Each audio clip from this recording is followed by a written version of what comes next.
We all hear about the things that can happen when you stop drinking alcohol, the good and the bad. Well, in this video, I'm going to explain a little bit more about the 7 things you can expect when you quit drinking alcohol. Welcome back to the channel, everybody. My name is Jamie Dottie Garza, and on this channel, we ignite your sobriety. If you're here, you're probably maybe thinking about your journey of sobriety, maybe being sober curious, or you're someone out there who wants to quit, or you're already on your journey to quit. Wherever you're at, you're welcome here, and thank you guys for watching. As I said earlier, today I want to talk about 7 things that you can expect from quitting alcohol. For this video, I've felt everything I'm gonna explain here, because oftentimes when we do decide to make a quit or quit drinking, we don't even know what to expect. The first thing is withdrawal systems.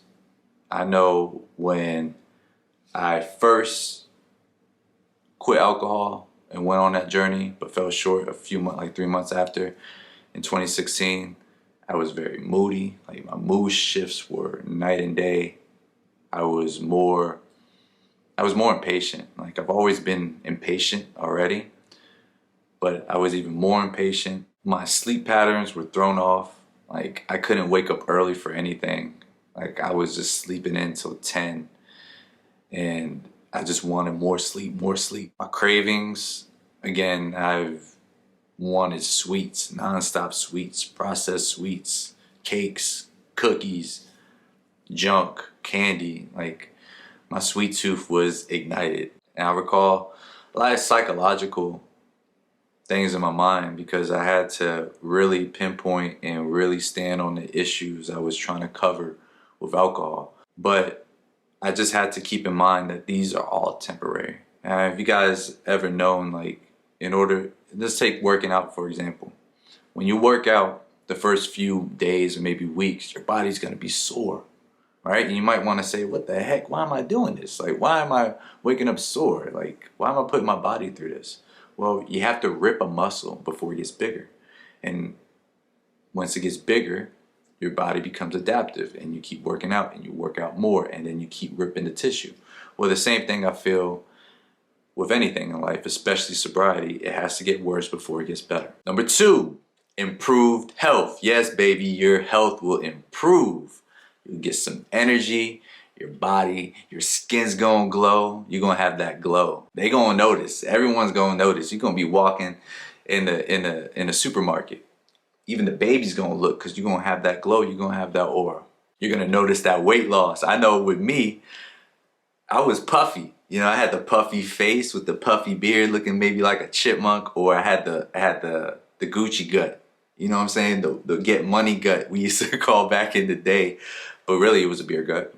And it was a liquor gut. I remember having a gut, and I remember losing my first, I think, 15 pounds. And I started to get compliments like, oh, what's different about you? This and that. Well, it was a lot of things. Quitting alcohol, which led to me working out more, which led to me wanting to eat better and make healthier choices and be more conscious of my body and what I put in it. So that's a big plus. The big thing, your liver's gonna work a lot better, which is good. I know for me, gut inflammation, I've always had someone who had a bad gut, especially, I might make a video about that completely, but after I drank, just disgusting the day after, just disgusting waste. And it was nonstop. Like, there's a story, I was in New York with my homie, and we're out there, and we drank heavily the night before. I remember we were getting back on the bus back, the Greyhound back. It's like 6 in the morning, man. Early, you know, we up early with it. I'm still inebriated, and my stomach just started crunching and welling up, and it was because all that waste that had to come out. I had to knock on the Sbarro. I was looking weak. They was closed. I was like, dog, I had to hold it in. The boy was sweating, man. I found a spot though. I think they eventually opened up the Sbarro, and I had to use their bathroom. I had to take the feet. My stomach was just leaking. Like, not good times, man. Another thing you can expect are emotional changes.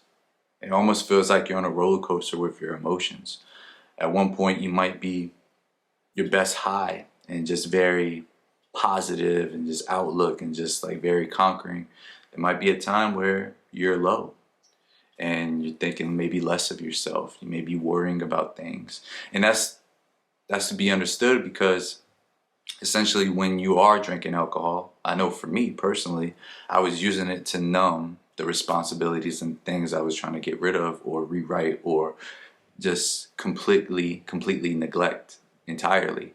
And you got to be conscious of these things too, that you will be on this emotional journey when you quit alcohol. And this is something to be expected, but it's just a test. It does get better, I promise you, to a point you're not even going to think nothing else, because your body, your brain's going to be completely trained. The more mental clarity you get from the fog that alcohol causes, the more you're going to realize that focus in your brain is going to be in a more calm state. It's going to be more on a platform of just going straight, as opposed to a roller coaster which goes up and down. Sleep patterns. I know I was someone who always went to bed late, 2, 3 in the morning. So I used to do a lot of my work during that time, and I thought I was winning. Like, yeah, I'm staying up. We sleep when we die. That used to be my motto. We sleep when we die. Really, I was just damaging my health even more. I dealt with insomnia, the first few months, and trying, and the cravings and things of that nature. See, when I wasn't getting a lot of sleep, my body wasn't able to combat sicknesses, and I was also smoking cigarettes at the time too, so I was getting a double whammy of just disgustingness in my body. But I was getting sick more often. My immune system was getting shot out because I was just fueling it with poison, essentially. And I had to really listen and continue to stay sober in order for me to get back on track with a healthy sleeping pattern. It won't happen overnight. You might be someone who oversleeps, or you don't, or you might get nightmares. That's another thing too. You might have intense nightmares. I know I did initially, and those were very, very intense. Your social dynamics would change.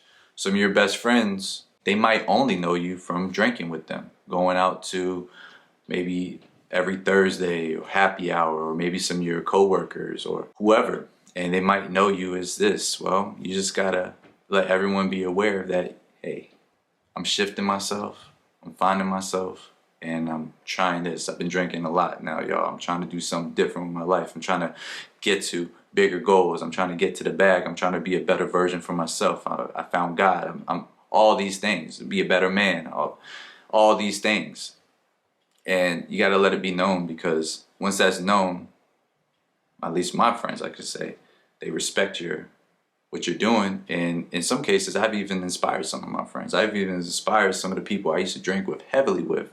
And now they're telling me, their fathers now, that they want to try giving up alcohol this year, or they want to make steps, or they're cutting back. So you never know who you can influence, and just being aware of your social dynamics, is letting the word get out. Self-discovery and new interests. This is like one of my favorite things to get unlocked with sobriety. I found so much about myself, who I am. I began to just be so grateful of where I became from. I began to be just interested in the people I love and around me, and just really being grateful for even the little things, even putting water on my toothbrush to brush my teeth every day. That was a whole new level of discovery for me, and I'm still on that discovery since April 2022, especially submitting to my Lord and Savior Jesus and having God guide my life and my footsteps. And it also has unlocked a lot of opportunities for me to serve and use the gifts of what I bring to business to my community, creating content like this, having confidence to make a podcast last year, having confidence to make a course and sell my course, making all these ideas come to life. If I want to draw my son, who's a great artist, you could probably see his art in the background, I can do that. It just inspires me, because you know what? I realized, wait, I used to draw when I was a kid. Just being present, man, and these discoveries I'm so addicted to these possibilities every day, and it's because of being sober. I just have a new lens. I just have a new outlook on life and what I see, and it is truly humbling, but it's also very fulfilling and rewarding at the same time. And last but not least, it's the long-term benefits, baby. Yes, let's talk about the long term, because everything we do should be eventually thinking in the long term. Long term, better relationships with people. I know I have a better relationship with my wife. She married me when I was 1 foot in, 1 foot out, but since being sober, I've just been more devoted to her, more respectful, more truthful, more just on the same page, and just re-sparking her love more and more each and every day. It does get tough because life be life in y'all. Like, don't get it confused. Also fixing my relationship with my own father. I remember when I was fully drinking before my son was born, I wrote him off. We wrote each other off, however you want to call it. And there was like 4 years, a period of 4 years where I didn't contact him. I was getting information from my aunts and uncles in California. We were communicating through social media because he'd see a post, my stepmom would see it, show it to him. That's how we were doing. And since I quit, I've just been able to love and just repatch things, repair things, and start anew. And I look at that for every relationship in my life. And I harmed a lot of people with some of the things I said to them while drinking and just being very egotistical. If you're watching, I'm sorry. You know, it's all love. But yeah, it's the long term's the best. Your finances get better because you're not wasting money on alcohol. You know, you don't have to risk yourself getting locked up for a DUI or getting in a situation. You can control a little bit more. You can control a little bit more. You have a lot more power. You don't have to be in certain situations at a bar at 2 a.m. drinking. Some things got popped off. Maybe someone shoots. That happened at a local bar near town. And you don't have to be on the other end of that because, first of all, when you're not drinking, you're not even in those situations. So it's the long term, baby. And the long term gains are all worth it. You're making a big transformation. More than likely, you might be the first of your family to go on this path. This might be unheard of in your ecosystem of friends. So you are really being set apart right now.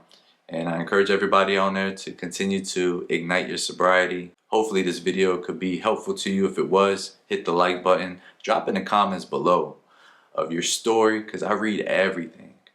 I love responding to everything. I love when you guys are spitting your truths, being real, telling me about where you are at in your journey. I love it. Let's continue to build this community. If you want to see more videos like this in the future, subscribe to the channel. Let's ignite your